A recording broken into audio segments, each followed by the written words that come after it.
expected to be sued as a doctor. I'm thinking of settling. What am I supposed to do? What do you want me to say, Rich? Suppose I was one of your patients. What do you tell me? I tell you to fight. Yeah.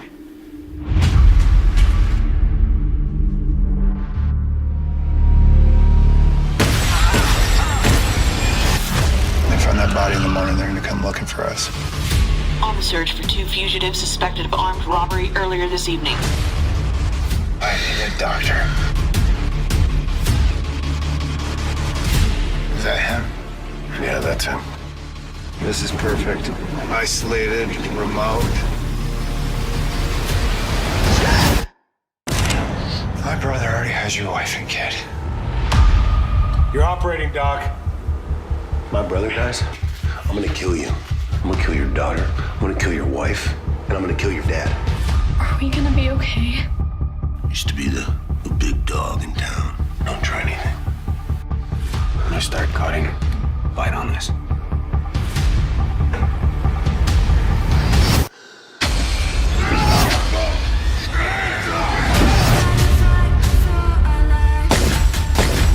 We have to take control. I'm scared. I'm gonna come for you. I promise. What are you gonna do? I'm gonna fight him.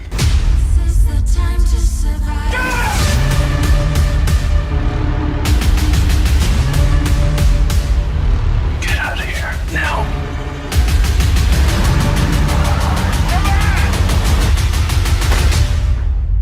You're a tough son of a bitch, huh?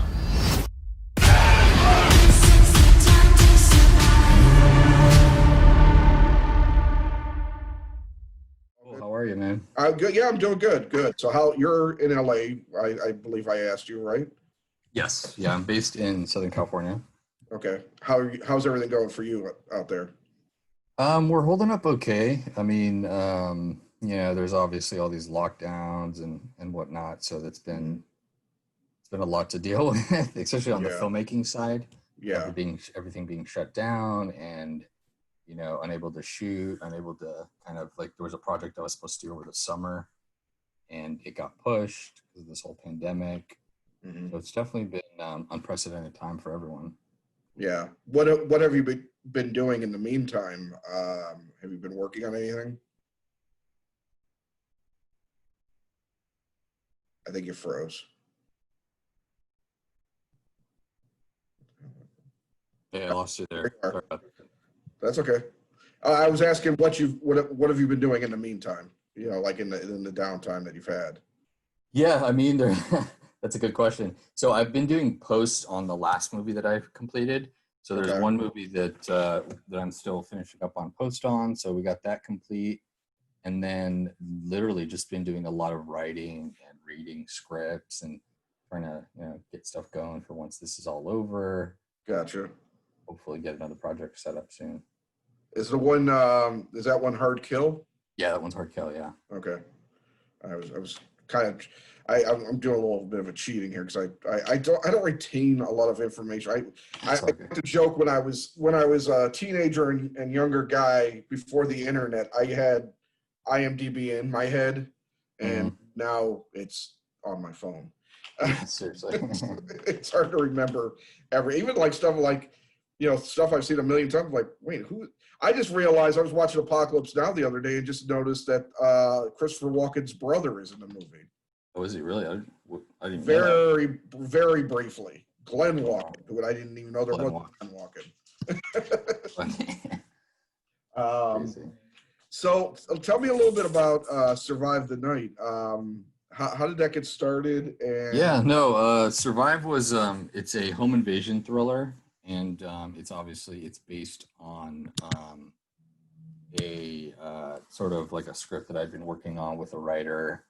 It was called The Long Night, and I'd always wanted to do a home invasion film. It's always been something that I've been interested in doing, just the idea of being like what's the most fearful thing that could happen, and that is somebody coming into your home or that safe space, into that sort of environment that you have and forcing you to confront something. So that's always been like a fear of mine, and I wanted to see, okay, can we pull something like this off? And and also what really drew me to the script was the fact that the villains were very different in a sense.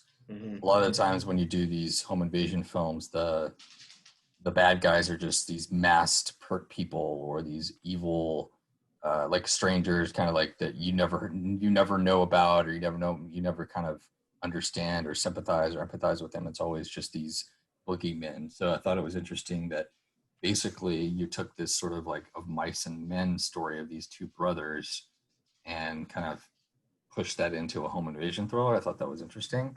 And it was kind of a challenge to be able to say like, okay, can we get the audience to not necessarily empathize, but sort of understand the tragedy of all this that happened? And I thought that was a fun challenge to be able to pull that off. Okay.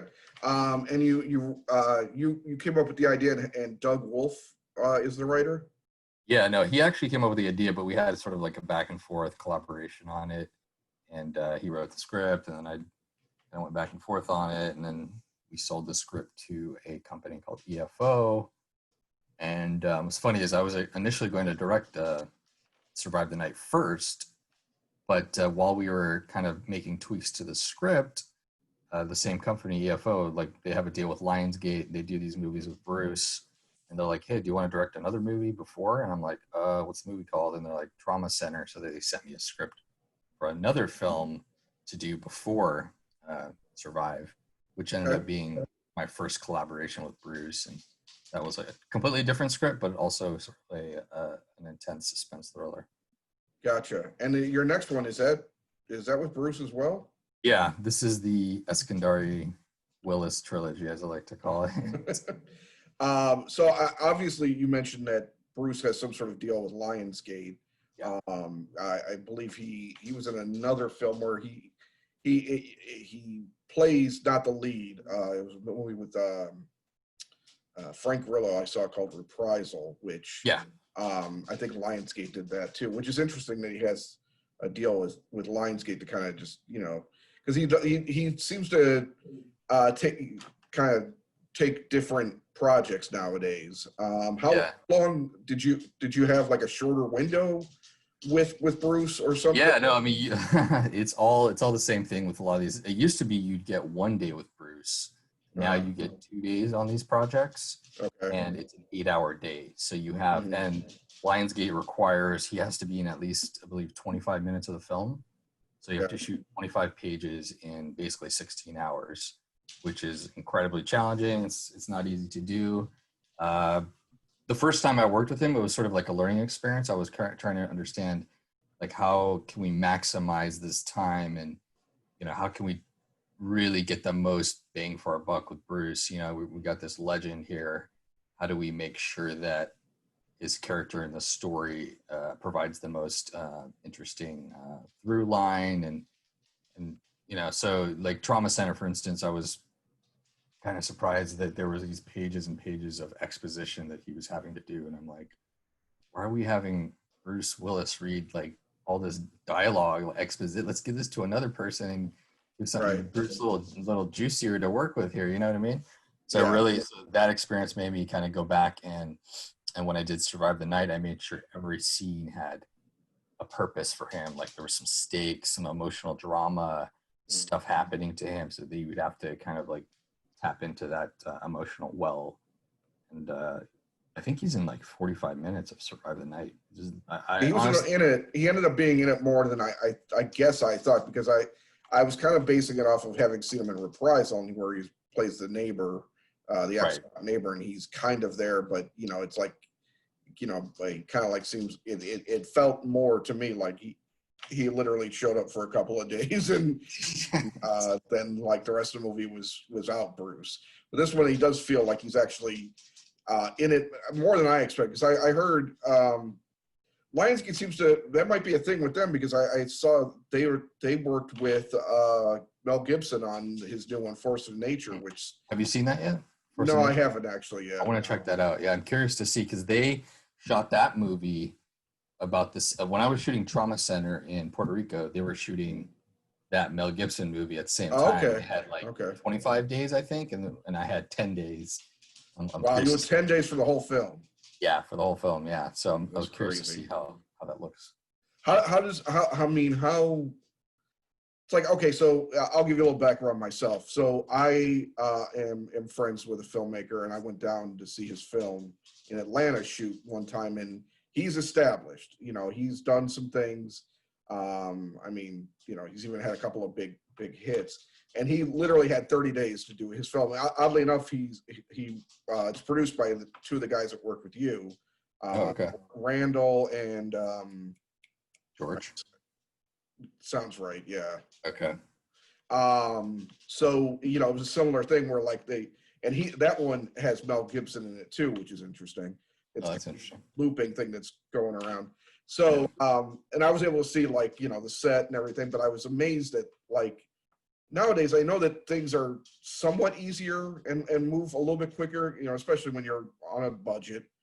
Right.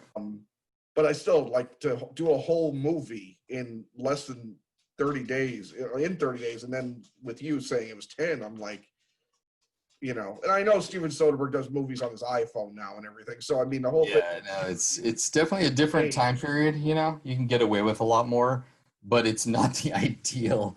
I mean, Believe me, I don't want to do another movie in 10 days. It's not easy. It's challenging. You have to really trust your instincts as a filmmaker. Yeah. There isn't really time to second guess yourself or discover things by improvising or something. You know what I mean? There's no time for that. It's all. And there's not a lot of time to fix something necessarily if you happen to duff it. Day of.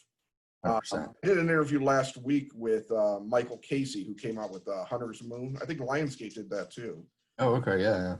Or it had some role in it, and he was talking about having to refilm some of it, and the only way they ended up being able to refilm, they had to like jettison an actor that played the role that Thomas Jane was in. They ended up finding more investment, and Thomas Jane became available because of the investment. I see. Shot a bunch of it because of that, but even like he was talking about, just it's very, it's a very tight in and out, with some movies. No, exactly. There isn't a lot of that present. Yeah, exactly.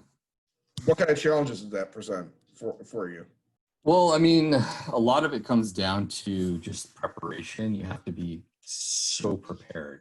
I mean, like, when I make these movies, those last couple movies, it's come down to literally when Bruce is on set, you have to know exactly from 7:30 a.m. to 8 a.m. what's happening. From 8:15 until 8:45, what's happening. You know what I mean? There is no second that's wasted, basically. So it provides a lot of creative challenges because, like I was saying, there's no room to kind of improvise or come up with new things. You have to just really trust your instincts. Which, in some ways, though, it's kind of liberating in the sense that you're forced to edit the movie in your head as you're shooting. So it's really forced me to think as a director and as a filmmaker even more when I'm shooting something. I'm like, okay, this take is going to take number 4 in this other setup, and then that take is going to go to this set. So you're really editing the movie in your head to just such a precise degree that in some ways you're becoming a better filmmaker every time you make a movie because you're editing a movie in your head as you're shooting instead of just shooting and be like, okay, we'll discover this in post. It's literally, you have to know, does this scene cut together? Otherwise you're not getting Bruce back for another day. So you better find a way to make it work. Right. Was the intention to skip theatrical release and go to video to begin with? Do you know? No, it was this whole pandemic. It was funny. It was it's such a bummer because this film was going to premiere at a film festival too, which really pissed me off. It was going to come out on go to the film festivals because Lionsgate saw the movie and they're like, oh wow, there's so much Bruce in this, and he actually gives like a cool performance. Right. They were like super blown away by it, so they were going to do a film festival premiere and then do the typical theatrical followed by the VOD. But this whole pandemic kind of screwed everything. All the film festivals canceled. Yeah. And they're not going to wait around for that. So they're like, oh, I guess the movie's coming out on VOD next month. Yeah. You know, it kind of you know, it is interesting what has been decided to kind of just say screw it, we're moving, you know, we're skipping past it. You know, I mean, some of the bigger ones, the King of Staten Island that Judd Apatow did, and I talked to Rod Lurie a few weeks ago about the Outpost, and he definitely was. Was that going to be theatrical? I'm sure it was, right? The Outpost. There ended up being some theaters for the Outpost, but not many. He had hoped that it was going to end up getting a wider release, but the way things ended up, we didn't open up like everybody thought we would by now. So yeah, no, it's true. but it is, I guess, you know, he's happy it's doing well on the, you know, video on demand services. But you know, it is throwing people for a loop. But it is also interesting to see, you know, the choices distributors or studios are making to you know, to go ahead and just like, you know, we got something, we might as well put something out there. So, you know, you never know, this might be the best time, you know, to do something like that instead of normal. It's anything's possible. Yeah, no, that's true, because of there isn't as much competition, you know what I mean? Right. Like, so a little the movie reception to be come out.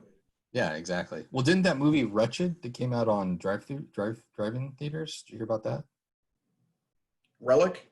It was Wretched. It was I have no idea about I don't know if I'm thinking this right, but it was like the #1 movie in drive-in theaters for I think like a month straight. It was a horror movie. And it's not something that could have done success. Like, there's no way it would have topped the weekend box office. Right. Any other time. Yeah. No, it was. I think I read someone, it might have been Rod, somebody was talking about the fact that, like, our competition, like, right now is Ghostbusters. Yeah. Like, you know, there's like, and that's why I was like looking, I'm like, you know, maybe I'll go to a drive-in, you know, because I'm near Indiana, so I'm like, there's probably, and there are a lot more drive-ins in Indiana, it turns out, than here. Really? But showing Jaws and the Goonies and, you know, a lot of stuff that, quite frankly, I either own or, you know, I'm not going to drive 200 miles for, you know, to see, you know, Right. or E.T. or something. Jaws, I almost went and saw. I was like, Jaws would be cool on a drive-in. Totally, yeah. It's like a perfect summer drive-in movie. I can't think of the last time I saw a movie at the drive-in. It had to be the late 80s. Yeah, I don't remember the last I can't. time. Yeah, I love it, but I can't believe that they still exist, quite frankly. Right, that was a shocker to me too. I'm like, wait, drive-in still like who goes to a drive-in? I mean, yeah, that was a shocker. Now it's the thing. Yeah, it's definitely. I mean, you know, as a filmmaker, it's unnerving because I don't know what's going to happen in the next 6 months. Right. Or theater's going to bounce back. Is the theatrical experience dead? I mean, but then again, I think like, what if Marvel releases the rebooted X-Men movies next year? I feel like people will go to the theaters to see that, right? Right. So hopefully, you know, those sort of big. I think there's still room for it. It's just that it has to be done when it's right to do it. Yeah. I mean, as we found out, like, some people opened up and it was just not the right time to do it, you know. Right. And of course, people equate if things being back open to it's gone. It's like, well, right. No. Just because somebody says you can go somewhere doesn't mean that there's no longer a disease. But that's people. How's the reception been so far, though, on your end for the film? It came out. It's been pretty positive from the fans. Like, I've been getting a lot of it's interesting time as a filmmaker. You know, like 10 years ago when I would release a film, social media was around, but it wasn't as prevalent, and there wasn't as much, you know, kind of like instant feedback as soon as you released a film. Now, literally, like, I'll release a film and fans are like DMing me and posting and talking about it to me and asking me questions. What the hell was this? How did this happen? Why did this work? What's this plot hole? Like, I get questions like up the wazoo, which is great. I mean, I think it's awesome that fans and people that, you know, can watch a film can instantly reach out to the filmmakers or interact with the filmmakers and ask questions, and or if they didn't like it, they can just be like, hey, what was going on here? Why this? I like this better. And it's just awesome to have that instantaneous feedback and kind of see what they have to say. I do think critics are a little harsh, but it's interesting. I feel like I love Bruce, but you know, some of the other films that he did in the last few years, they weren't as high quality. So the critics have like this bias towards him, and it's like an instant like, oh, Bruce is in it. He's I don't know. It's probably just one of those movies, but I'm like, watch the movie, man. He cries in a scene. There's some interesting, you know. Yeah, it's not Bruce kicking ass like typical Bruce. Totally. He never picks up a gun in this entire movie. He never shoots. Okay. You know what I mean? So I'm just like, just right there. I mean, he's playing a different sort of a character. I mean, and he has an arc, and so it's interesting seeing the feedback. I feel like with a lot of these films, what's because you know what's end up happening is 10 years from now, 20 years from now, when people can look at them with a little bit less of a bias and more objectivity, they can be like, oh wow, that was a cool little thriller that was shot in 10 days with like freaking Bruce Willis is in this movie. Like what? So a lot of times I think time helps with that kind of stuff. Well, I think there's always a place, you know, I was thinking, I've been thinking a lot when I started requesting, in fact, I reached out for Bruce and didn't hear anything. I'm not surprised. Oh, he doesn't do interviews. But I've been thinking about this. There is like and ever since the home video age, there's been a genre of the stuff that, you know, there's only so much that can go to theaters at this point. And there is a large video market, or, you know, whatever video is, you know, streaming and, you know, video on demand and all that stuff now. You know, it used to be VHS, it used to be DVD, blah, blah, blah. But there's always a market for that movie, like, okay, I'll try this one out. It's got Bruce Willis in it, you know, that kind of thing. Or you know, the cover looks cool. I mean, how many movies I've seen in my life because the cover looked cool. You That's know, all I did when I used to go to Blockbuster. I was like, right, you know, it's like, well, you know, I'll just start stacking movies, and then at the end when I have 10, I'll put a few back, you know, or something. Yeah. But, you know, but the video market has opened up, you know, so many opportunities for filmmakers. Where in speaking of drive-ins, where it used to be the drive-ins, you know, the B movies, the Roger Corman era, where people kind of, you know, Francis Coppola got to start with Corman, you know, I mean, like that kind of thing, where people need somewhere to build up, you know, it's either TV or it's kind of, you know, the lower, end, you know, genre, you know, films. Totally. You know, and I think that I think like, you know, I mean, Scorsese did it, you know, a whole bunch of people, you know, come from a different era. Jonathan Demme, you know, pretty much did anything at Corman Pictures for a while before he started doing, you know, James Cameron, I think was probably the last, there might have been the last one I really know from the Corman era to come out. You know, I mean, hell, he did Piranha. You know, it goes from Piranha. Terminator technically was a B movie. I mean, yeah. It just happens to be probably one of the best of all time. I would have to say it might be the best B movie ever made, in my opinion. And I still watch that movie and I'm amazed at how much. And then think about how he made Aliens. He was restricted on a budget too, because I remember the one thing I remember is the pod scenes where, you know, the people are you know, in hypersleep. And like he had like 3 or 4 of them, and he had to do like a mirror trick to make it seem like he had more. That's awesome. In that, you know, because even though it was a 20th Century Fox sequel, he still didn't have any money. Yeah, that's how it is. And I think that also directly explains how his movies became so big once you started making more money for people too, is because there's a certain point where you don't want to have to sit there and futz around with a mirror to make something look more impressive than it is. Exactly. Well, there is something to say about those creative limitations, though.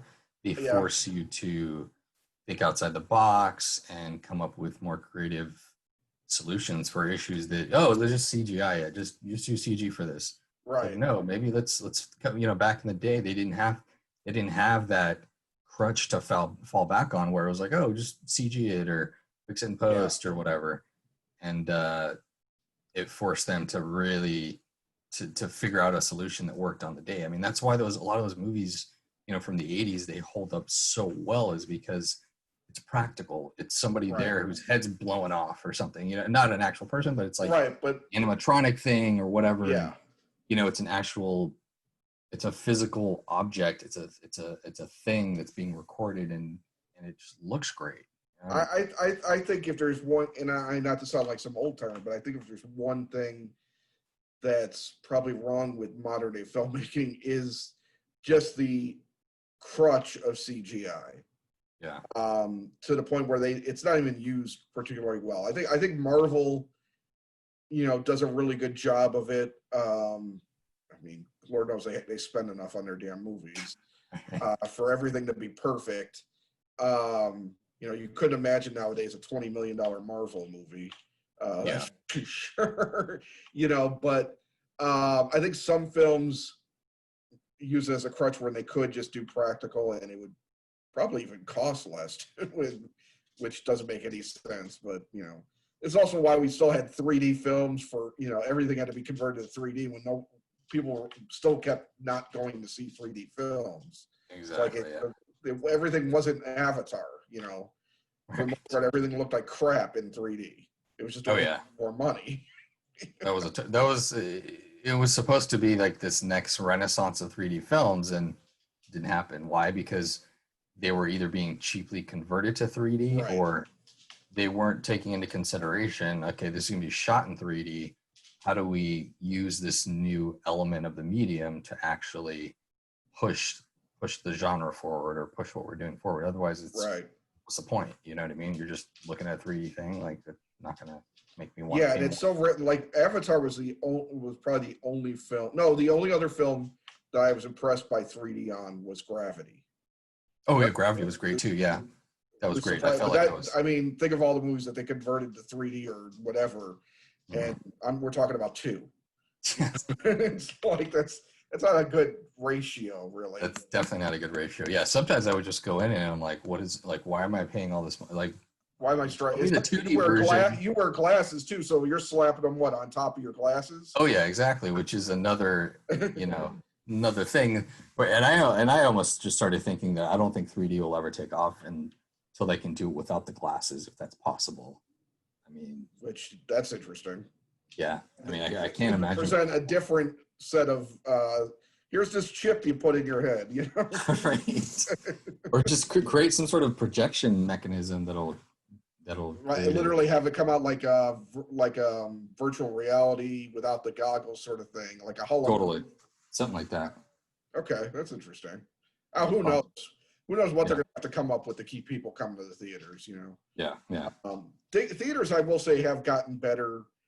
Started going back, like AMC has these Dolby cinemas, chairs, and the booming sound. That's what I want to see when I go see a movie. I want a really cool, kick-ass, screen. I want to actually hear the sound. I used to work for movie theaters in the early '90s, and God, the sound, the pitiful, tiny speakers, in the shoebox auditorium that I would patrol. Right. Like, oh man.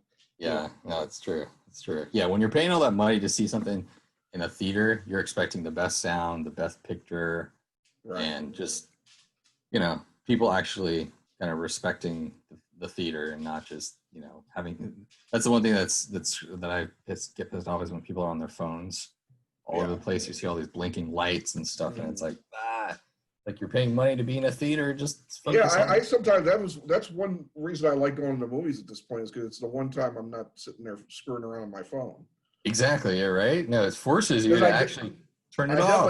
I definitely do it at home. That's for sure. That's true. No, same here. Like sometimes I have to force myself. Okay, turn on. Like put your phone away because I'm trying to watch like an actual good movie here on Netflix or something. Right. Let's see. Well, you said you're working on Hard Kill. Is there anything you could tell us about Hard Kill coming up? That one is more. It's more of like a heist action thriller, so it's completely different. It's interesting. In the last 3 films, they've all been so different. The first one was more Trauma Center was more of a chase suspense thriller, female driven. Obviously, Survive the Night was a home invasion drama. There's a lot of drama in that. There's a lot of intense thriller aspects, but it's very much a drama as well. And then this third one is Hard Kill is almost completely just a heist, fast-paced action film, and it was fun to do. I mean, what was great about that was there's so many shootouts, and and the same thing was shot in 10 days, so it was interesting to try to come up with ways to be like, okay, we need to safely shoot off 100 rounds of blanks here, and blow up this thing, and we have 2 hours to do it. So how do we make it work? So it was definitely, it provided its own challenges, and that's the thing. Every movie is its own contained challenges that you have to deal with, and that one definitely provided its own specific ones. And it was a fun movie. It's definitely, I'm looking forward to see what audiences think of that one. Bruce is not in it as much. I wasn't able to squeeze out as much in that one, but he's still in it a decent amount, like 20. Yeah, well, he's still top billed. So yeah, it's a top build. Yeah. So Jesse Metcalfe was great too. I don't know if you. Yeah, I saw it. I was just corner of my eye. I was looking at the cast. I see you got Tyler back from from Survive the Night for this one too. So you obviously enjoyed working with him. He's great. Yeah, he doesn't have a bigger role as he did on Survive, but he's in there. And then what's it called? And then Jesse, it was my first time working with Jesse Metcalfe. He's great. I love that guy. Great actor. Jesse, he used to be on Desperate Housewives, right? Yeah, no, that's my first thing too. I was like, Desperate, like, okay, has he? And then I looked at his filmography and I watched this film. The name of it is slipping me, but he did this film with Michael Douglas that was like incredible. It was like this thriller, this courtroom drama / thriller with Michael Douglas, and he killed it. And I was like, oh wow, like, okay, this is fun. He's a serious actor. Like, he shows up on set super prepared. Well, I remember liking. I didn't watch. Desperate Housewives all the way through, and I'm sorry. I'm actually trying to like scroll to see if I can. I can't. I don't see Michael Douglas in a poster, so. Okay, yeah. I remember liking him on that and thinking he was better than just the beefcake role. That. No, I never saw him on that. I'm not gonna lie, I never saw him. Yeah. I mean, it was an interesting show at first, but it got tired after a while. Total soap opera, yeah. You know who I really liked in Survive the Night, and I always appreciate when I see a film and I end up taking away somebody that I'd be interested to see them in something else. Is Sean Buckner? Shay Buckner? Oh my God. Sorry. Shay is same here, man. When I met him, it's funny, is before I did Survive the Night, I would tell myself as a director, I was like, you know what? I'd love to work with an actor I was watching behind the scenes stuff with what's his name, with Daniel Day-Lewis, right? And you know how Daniel Day-Lewis is just an insane method actor to the point where he never turns it off, and he's just crazy, basically, right? And I was like, I wonder what it's like to work with an actor who's just obsessed with their role. And when we cast Shay, it was incredible to watch him because he just became obsessed with this character who was playing, and it was like fascinating. He had probably this thick backstory written on his character. This is what happened to him as a child. He had, this happened to his parent. He went through all this, and he had justifications in his mind for everything that he was doing. And I was like, holy crap, man. And it was interesting watching him kind of just create this character. And then he would come up to me and ask me questions, and I had to honestly defer back to him. I'm like, honestly, man, I feel like I trust you know this character more than I do at this point. You know what I mean? I was like, I feel like you know Jamie more than I can possibly know him. I'm just watching you. I'm just witnessing you bring it to life and just kind of giving adjustments on different areas. But he definitely has a bright future. I can see him. I mean, he reminds me of he has like sort of a darker side, more of like a Tom Hardy, Jack Nicholson kind of an actor to me. Yeah. He doesn't have that like pretty boy, all-American, goody two-shoe kind of. He's more of he's got this dark side to him. And I think he needs to kind of go in towards that direction. Jake Gyllenhaal kind of role. Like, he'd be awesome in like a Nightcrawler kind of a role. I saw that movie. Yeah, that was a really good one. What was the guys with what is it, Gilroy?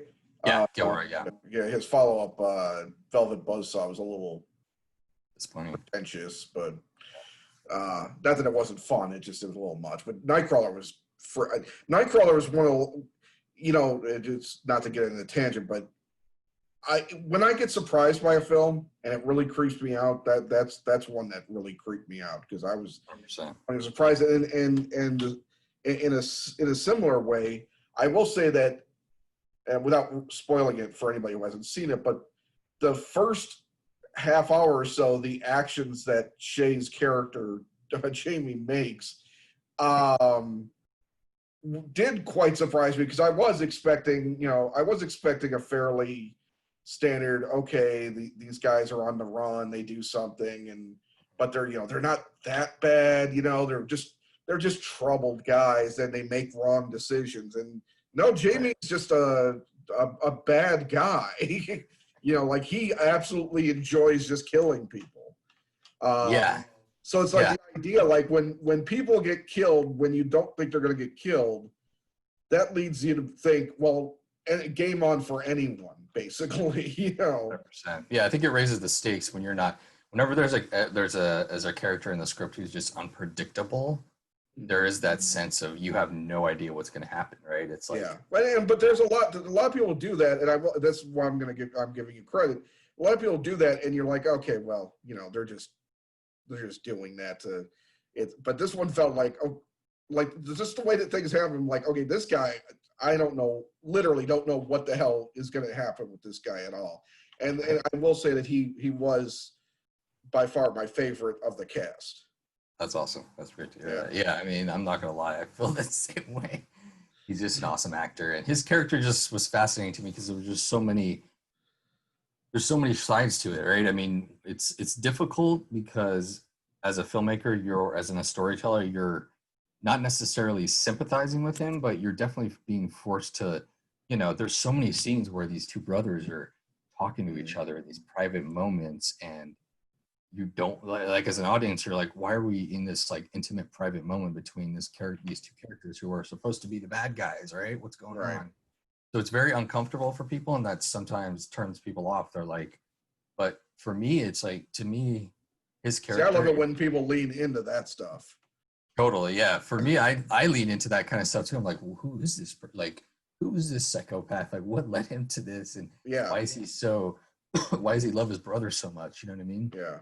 He's willing to do all this just for his brother. I mean, but then he murders people like easily, like right away. Like, what is going on here? So, and one of my favorite scenes, him and Chad, they have this moment where he asked Chad, like, oh, you're a doctor, right? So he's questioning, like, they're having this kind of trust between each other.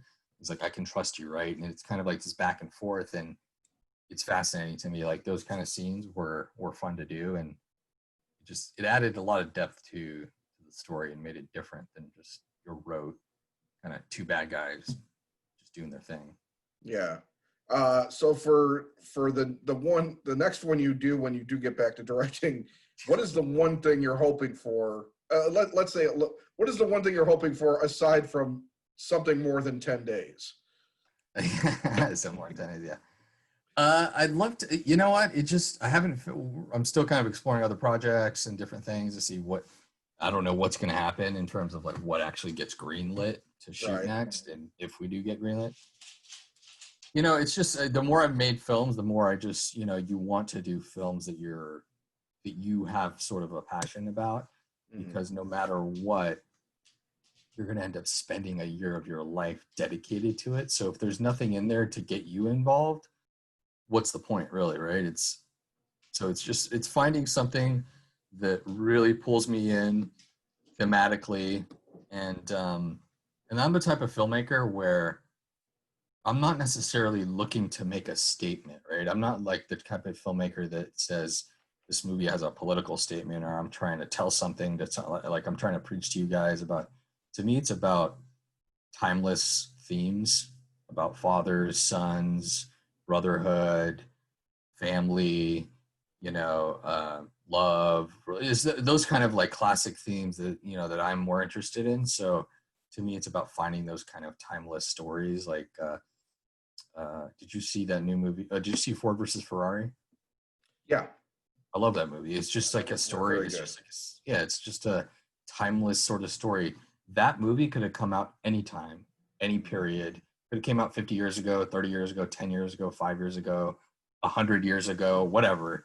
And it's just a relatable story about perseverance and you know, these two guys, these two were the human spirit, and that's the type of stuff that I'm drawn to. Is just things that anybody can relate to, and stories that no matter where you're from, what country you're from, what race you are, you're just drawn to those human stories. Yeah, that's awesome. Matt, I've got to say I appreciate you taking the time today to talk to me. I wish you the best of luck, and I'm eager to find out more about Herd Kill once you know exactly what you're doing with it. So there should be a trailer actually coming out soon. Okay. Earlier in the summer. Keep an eye out for it. I'll keep an eye out for that then. All right. Well, you take care of yourself. Be safe. All right. Thank you, Brett. Appreciate it. Thanks for your interview. It was great to connect, and let's stay in touch for sure, man. Sure. Yeah, I'll definitely be in touch. You take care now. Okay. Appreciate it. Stay safe, buddy. Take care. You too. Bye.